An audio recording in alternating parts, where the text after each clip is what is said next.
Chair now recognize Mr. Connolly from Virginia for 5 minutes. Thank you, Mr. Chairman. Mr. Gupta, Dr. Gupta, I didn't hear you answer the question about are you or have you issued guidelines and or regulations to those entities that are purporting to help opioid or fentanyl-addicted individuals try to recover? Because, as I understand it, it's a pretty unregulated market. I think if we're talking about the treatment sites of this... Are you issuing guidance to those people? Does the federal government say, hey, this is not AA, you can't go cold turkey, you got to allow Narcan or other drugs that step down, and by the way, you're going to have to allow that for a long period of time because this is a different kind of addiction? Thank you, Congressman, for that question. Our grants that go out, especially federal grants through Health and Human Services, do require some of these things that you're mentioning. Require, if they take federal money? Correct. Okay. All right. I just want to clear up a couple of things that were said earlier or hinted at earlier in this hearing, and hopefully quick answers. But the source of fentanyl in the United States comes through illegal border crossings in Mexico. Is that correct?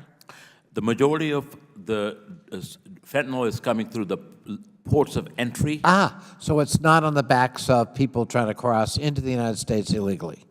I can speak to them. Over 90% or almost 90% are coming through the ports of entry. The use of consumption of illegal substances like fentanyl is primarily an immigrant problem. It started there, and it really is characterized by that population in the United States apparently consuming drugs inordinately. Is that correct?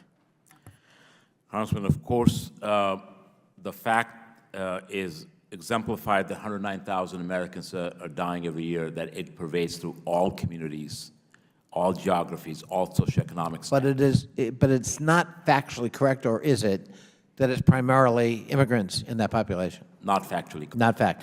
For example, I represent one of the wealthiest communities in the United States. We have addiction problems, and we have addiction overdose in Fairfax County, Virginia. Is that not correct? That is correct. I'm a resident of your community. And those are not necessarily immigrant individuals or communities.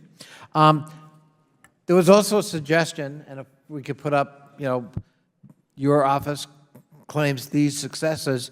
One of our colleagues suggested, I'm not sure I want to reauthorize DCP, and what would be the consequences if we didn't have your office in this struggle to get our hands around tranq, fentanyl, opioids, and the like?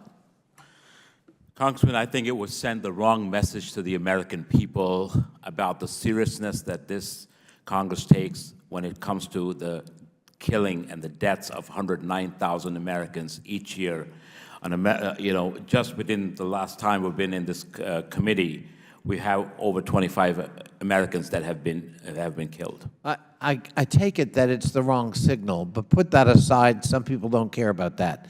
Operationally, what would be the consequence if you didn't exist, if you went away and we didn't reauthorize you? Thank you, Congressman. It would weaken significantly the response of federal, local, and state law enforcement, as well as first responders and public health officials to respond to this crisis.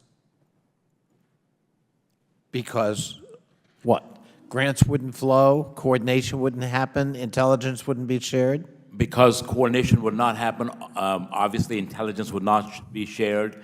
HIDA program that does so much of prosecutions and efforts will not happen. And as a result of this, more Americans will surely die. And finally, are you experiencing people moving from fentanyl because of our successes in trying to get some control over that to tranq? And how concerned should we be about that shift, if indeed there is such a shift? We should be quite concerned. There's several 100% increase in what we find tranq associated with fentanyl deaths right now.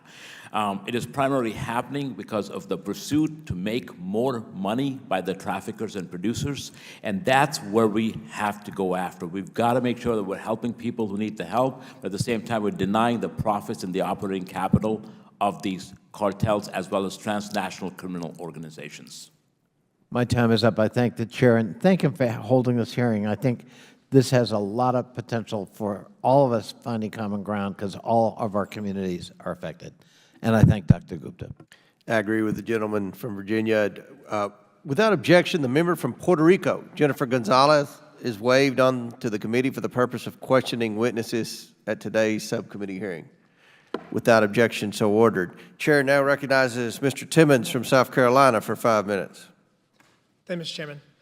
Dr. Gupta, thank you for being here today. I was a prosecutor for 4 years in South